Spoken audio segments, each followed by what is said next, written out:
already today we are going to talk about antenna measurements. And again, I will give the outline of presentation will be that we will be talking about system parameters, what motivates us to measure, to carry out extensive and accurate and precise measurements. Then few measurement techniques which I try to see whether I can cover, but I'll put more emphasis on antenna measurement. Here I have listed the passive intermodulation. You must have heard intermod products in the amplifiers and all that, but passive intermodulation also is there as a part of antenna measurement which we have to carry out in our spacecraft or even in ground segments antennas. And then measurement techniques for both amplitude and phase, radiation characteristics of antenna, then PIM measurements. Then the very important is G by T. You must have heard in your the figure of merit, which we generally call for the performance of a antenna system. Now why we do the measurement, we have to be very accurate, is because we want to validate our CAD design. We want to validate our analytical tools. We have to go for a cost-effective solution. And we have to go for simulation of performance in different environment, because you need to, once the type of environment in which the antenna is going to be placed, that simulation of the performance in those environment we have to carry out the measurements. And the measurement becomes very, very important in terms of the coexistence of multi-band, multi-user and different services which are available in the space and communication segments. Currently we are having 11 operational satellites. They all are working from UHF to Ka band, and these bands are all you are seeing at certain locations like 74. If you see here, this place, this is 74 degree east on the longitude on this geostationary orbit. How many satellites? 1, 2, 3, 4, 5. 4 satellites are there. So all have to coexist together, and they are all having multi-band systems. So they have to see in the individual performance of each satellite very accurately, so that we should be able to predict what is happening, if in any case of eventuality. So then this is just to give you in the transport of growth from the 2008 to 2012 is going to be nearly twofold, and the services are in different frequency bands. And this is what I introduced you yesterday, all different types of antenna systems which are going to be used for spacecraft, whether it is reflector antennas or array antennas or passive components for different requirements. Then large or earth stations antennas, medium size earth station antennas, small size handheld terminals, and today we are talking about your BSNL and all this community. Even for your users, they are using the Kodak or the rural techniques for their for the telephone connection in the countryside. Even they had the requirement of very large. So depending upon what type of antenna we are talking about, whether it is for mass production or it is for whenever the mass production comes, the cost has to be very very effective, and the production, the sensitivity analysis for the antenna designer has to be, he has to carry out and see that even with the production tools which are used for the development of this antenna, they should be cost effective.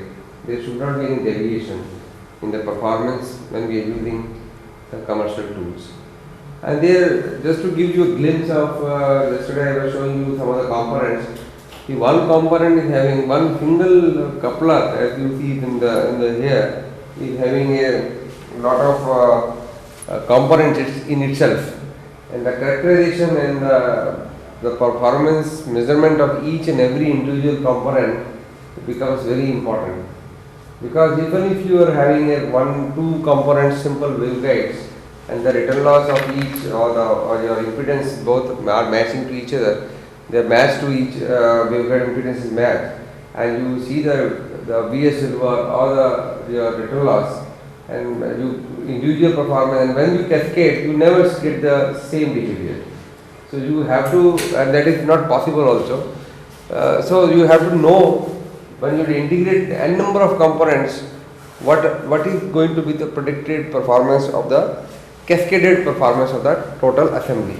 So that's the reason we need to evaluate the performance of each and every component. And then when we are working on the different antennas are there mounted on a spacecraft, we have to see whether there is no mutual coupling should be there. Even if there is mutual coupling, the interference should not affect the main features of the performance of. So we have to evaluate the performance. There is nothing, you can get a software, you can get design tools to design your antenna components, and when you want to do the simulation to see how their interference are there, then that really your measurement only helps you. No, nothing, you cannot get a tool and predict the performance of the in space, in orbit performance when they are in an environment in which they are maybe some 4 or 5 reflectors of different frequency bands are there, the effect of each other will be there. Now I tell you one very phenomena which we saw, that when EMI EMC problems come sometime in the satellite systems also. The moment you make the transmitter on, so telemetry or telecommand signals which are very having very weak signals, and the strength of the signals is very small, even the side lobe of the order of 20 or 30 dB may get the interference to the system which is already placed in the same cuboid structure which you are seeing here. So the evaluation of all the systems working together is very important, and that cannot be done on any analytical tool. You cannot carry out anything. So you have to go for simulations. And how to do that simulation in space? Before launching in the space, we have to carry out all this measurement in the ground. Now, the parameters which I will be touching upon is the antenna parameters, the impedance matching and inertial loss, power handling capability, the group delay, the noise, G by T, ERP. I will be able to touch, I think, antenna parameters and PIM and G by T. Now, if you talk about antenna parameters, then the gain, radiation pattern, repolarization, cross polarization, VSLR and insertion loss are the most important parameters. Now, for any antenna which is having depending upon its type of antenna which is there, like whether it's a planar antenna or a reflector antenna, the measurement techniques is selected according to the type of antenna also. Now, I'll give you a small example that suppose you have a very large array of planar array or any type of element. So then you have to, if it is useful for generating a beam, then we have to find, we can even identify the measurement technique which can be used as a diagnostic tool, which can help us to even useful for your designing your antenna. So depending upon the type of antenna, one can see that here, same antenna which is having a planar antenna, this is the amplitude distribution. Now, unless until we know the amplitude distribution, we cannot find out, we cannot be ensured whether whatever far field pattern we are going to get from that will be correct, will be the same as what was predicted. So whether you measure the far field pattern or you measure the amplitude distribution, the more important is what we are measuring, how we are measuring. Then we can, even if we know the far field pattern is this, we cannot find out where the error unless until we know the amplitude distribution. So amplitude distribution or the phase distribution, there are different techniques how to measure the amplitude and the phase distribution on the aperture of the antenna that can help us in the diagnosis and evaluation of the performance of the antenna. Now, Microwave measurement can be carried out by both by signal measurement where you use a spectrum analyzer and power meters, and then we can do a network measurements by using vector network analyzers, scalar network analyzers, and they can be done in three different domains. One is the time domain, frequency domain, and modulation domain, and they are all interrelated to each other. In the frequency domain, when we are working amplitude versus frequency, where we have a spectrum analyzer. When we do time domain, we do amplitude versus time, we have oscilloscope, and when we are doing modulation domain, where we are saying frequency versus time. So depending on this is what we do in signal measurement, and then when we go to the network, we again use the network analyzer to again measure the S parameter of a device or S parameter of the total antenna system. Now, when we talk about network analyzer, we again have two types of. One is scalar, where we don't worry about the phase, we don't worry about the, we only take the magnitude, the amplitude. And when we talk about vector network analyzer, we measure both magnitude and the phase of the parameter. Now, in the case of antennas, we generally do the vector network analyzer measurement because we need to know the amplitude and phase, because even when a coherent beam is generated from a parabolic reflector, the phase is the only thing which gives the coherence of the beam. And when we are talking about, as I was yesterday, I was saying the shaped beam antenna, the amplitude and phase become more important. Now, these are the few slides I have taken from the manuals of this vector network analyzer, where they have given the difference between the network analyzer and the spectrum analyzer. The spectrum analyzer, whether the signal amplitude characteristics, whether what type of side bands are there or harmonics are available in the, because in the case of your active devices, there may be harmonics or second or third harmonics may be sitting there, and one can demodulate and the complex signals, and basically in both the cases we have a tuned receiver inside that, whether it is a spectrum analyzer or a network analyzer. We need to have a detector or a receiver. Receivers, because receivers are generally more sensitive, one can design the receiver in such a way that it has a more broadband and more dynamic range is available. Now there can be different parameters H, Y and Z, but they only more simply we can measure only the S parameter are the only one which can be measured directly from the device.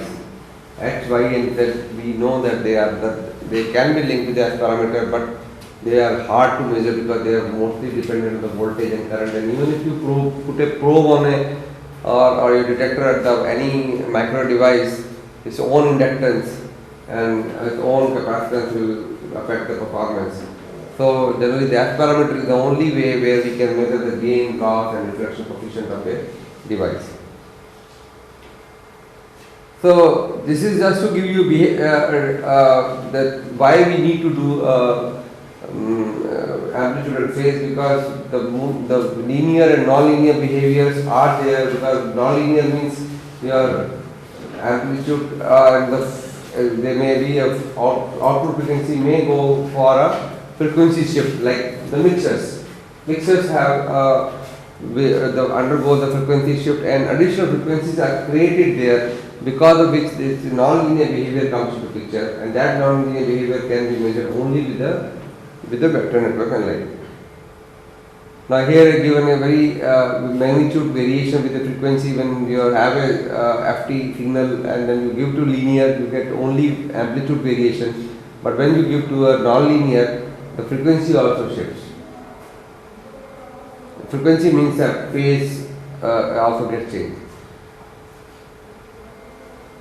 So this is what is shown by frequency. You see the first here, in this case the magnitude only changes, and here in case the frequency also, the phase changes, so that's why you get number of frequency are getting changed. So now in the nonlinear network we have a saturation or crossover or intermodal or another nonlinear effect can cause signal distortion, and that is to be measured. So that's why I am trying to tell you that why we have to need to measure the phase and why we need to see this amplitude and phase together. So only the magnitude and phase only is required to fully characterize any linear network. and that ensure the distortion free transmission design efficient matching network, because whether our design is efficient in terms of matching network or is distortion free transmission is there or not. And when we talk about satellite communication, another parameter comes as group delay. That also we have to see whether how much group delay is there. So everywhere we are talking about phase information or the change in frequency, that means it's a non-linear or a vector error correction we have to do. So for any measurement setup, even if you have any type of measurement setup, the measurement setup itself is having many errors. You have to first calibrate that your measurement setup, then only you can ensure that what measurement you are doing is having a minimum uncertainty in the measurements. Otherwise, uncertainty in the measurements will be very large. And high level of accuracy can be done when we do the vector error correction in the system itself, where when we will calibrate the response of the. So this is what I thought I'll give you all. I am sure you are doing this VSLR measurement. I saw in your labs that VSLR plotted line where they are taking amplitude and phase of the maxima and minima. Similarly, here in this case, you take the ratio of the reflected and the incident ray. You take that and you get the one parameters. And similarly, for the transmission, you take the transmitted divided by the incident reflection coefficient, and that gives you loss or the gain of the component this parameter. And for S parameter measurement, any network analyzer is having basically two direction couplers attached back to back. You must have seen. Now that gives you the property of both forward and reverse. All S parameters, 4 parameters can be extracted for a 2-port device. Now, in this case, what we assume is that all the ports are matched. Then only we measure the S parameters of any individual unit and any individual port. And that if that is not ensured, that there is a reason for having a inaccurate measurements.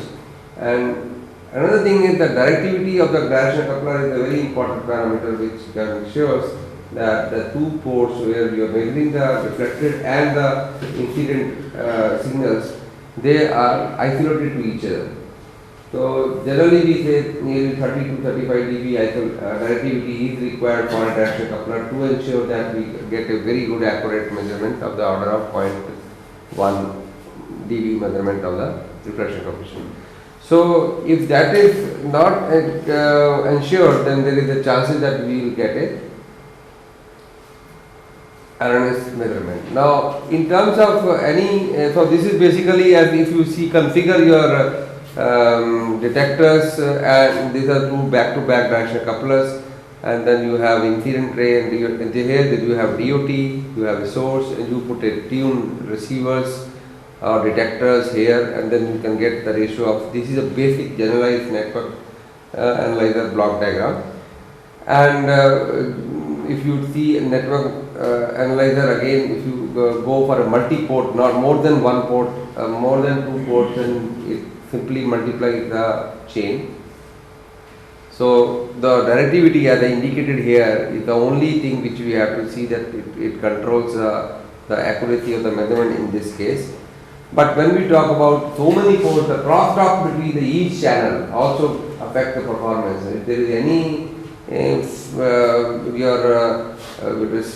crosstalk is there, or any port is mismatched even of the receiver at this point, then also even at this point, if you have a crosstalk or a mismatch, then it is going to give you an error of the error measurement, in the measurement error.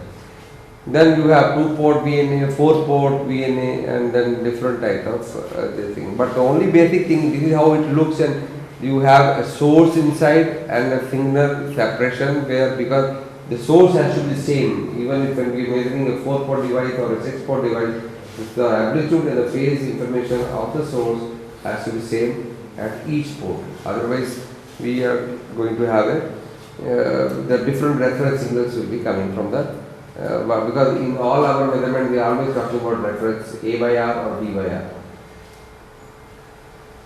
So here just to tell the VNA, we have different types of your receiver, or either it can be a tuned receiver or can be diode. And tuned receivers are basically measure the both magnitude and phase, and the detector measure only the envelope of the modulation, and so it gives only the amplitude measurement and no phase information is available.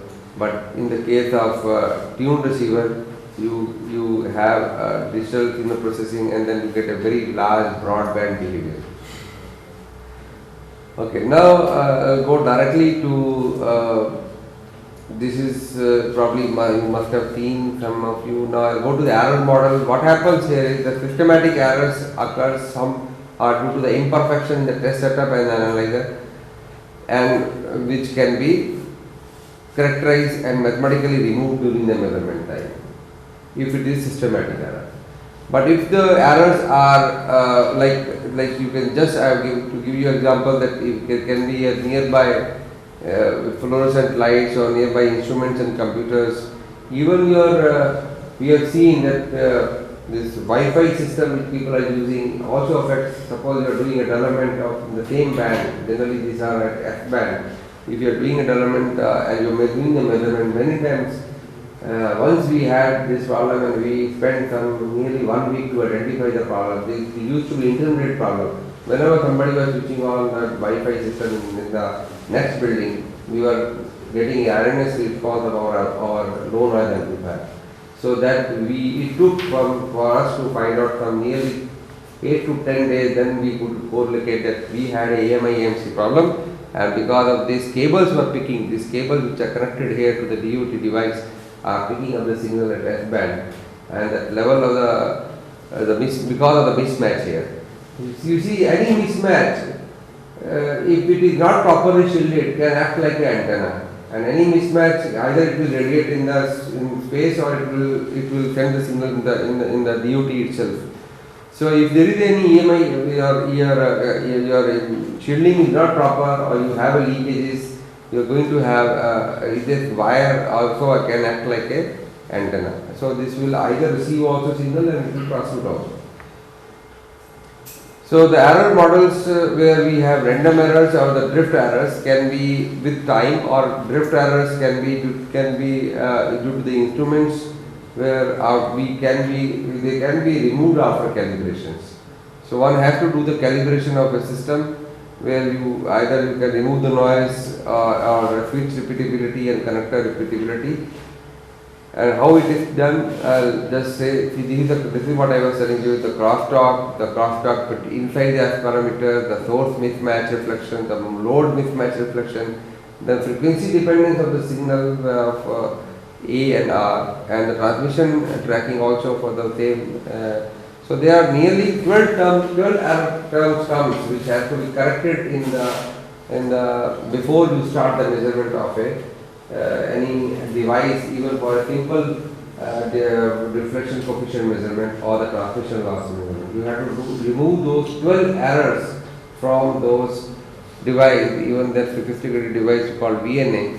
Then only one can ensure that the measurement which you are carrying out is what you require, what you need. So this is what you have to make the model of your two-port VNA, and you have to remove each error, and then once you remove the error, then your S11 and S11M, which is measured and which is actually of the device, will be the same. So just to give you, this is what we had one measurement with data before the correction and after the reflection. You see, you get a very good response. You always worry whether you want to validate your design of your CAD, the analytical tool, and once you do the measurement, you are finding so many errors are there, and that error is not because of your design, that error is because you have not done your measurement properly. So after the correction, your data becomes more smooth, and before the correction was not there, it was giving lot of edits. You are having multiple resonant frequencies in the same antenna. So there are different ways of carrying out the vector error correction technique. I will not go into the details of that, but I will just try to tell you that it depends on whether if you want to do a one port calibration, then you need to do only 3 systematic error terms we have to measure and they have to remove. And if you have to get a full 2 port, then you have to remove the 12 measurements are required for carrying out and there are different kits are available to remove these errors. And these errors, once it is removed, I will not go into detail, but this is all one can do to remove the error of the total system. Now let us talk about the antenna measurements. Now antenna measurement will be, now once we are, this is what we discussed was a closed structure where we wanted to measure the S parameter of the device. Now when we do the antenna measurement, it can be done either in planar, cylindrical or spherical scanning techniques can be used, which is nothing but near field measurements, or one can do in the far field where you have to generate basically if you see any antenna, the antenna pattern looks like this. You have a 3-dimensional pattern and you have a coordinate system in which are used for antenna measurements are theta and phi. And you get a 3-dimensional pattern and knowledge of each and every angle, the knowledge of side lobe is very important. You know why? Because even to find out how much noise this antenna is picking up, you have to integrate the power in all the 3 dimension and then you have to multiply the noise which is generated by the different sources in the space. And once you integrate that, then you get the antenna noise temperature. The antenna also has a noise temperature. Antenna,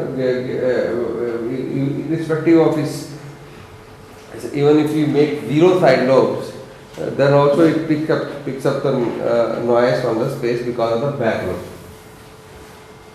So, depending upon the distance, the antenna generally gives reactive near field in a very close region. If you have antenna and lambda by 2 pi distance, if you go, it gives a very reactive near field.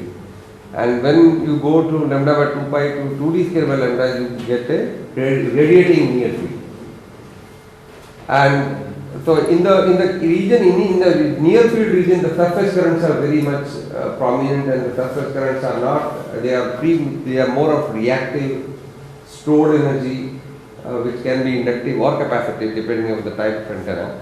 And then once it goes from lambda by pi to nearly 2 lambda or 5 lambda or 10 lambda, then you start getting the radiating near fields. So this is the region where we try to probe and see what type of radiating near fields are. Then comes the radiating far field, which is like 2d square by lambda, which is a place from where you start getting a coherent beam of a far field. Now, ideally speaking, one should always, if you want to do the far field measurement of any antenna, you should have to go beyond 2d square by lambda. That means you imagine now if you are having a 1 meter antenna and your lambda is very small, like Ke band, you need in kilometers this region, your distance between the two antennas to characterize the antenna. Now, what happens when you go to, now what is actually this distance criteria in open range? What is the distance? This is the distance between the source antenna and the transmitting device under test. Distance between the two antennas. Now, if this R is not even if it is 2d square by lambda, then also you see that the errors which are there in the here. The errors are of the order of you cannot measure accurately even the first side lobe, and all this other side lobe also there may be some null filling is there, and side lobes are going high. And when you take R equal to infinity, then you start getting very sharp nulls, and you think otherwise if you are measuring your antenna performance in a close vicinity, then you will be thinking that you are measuring your antenna is not performing well, but because of the coupling between the both source and transmit, a different quadratic phase occurs, and because of that you get a very sharp, instead of getting a sharp null, you start getting and null get filled up.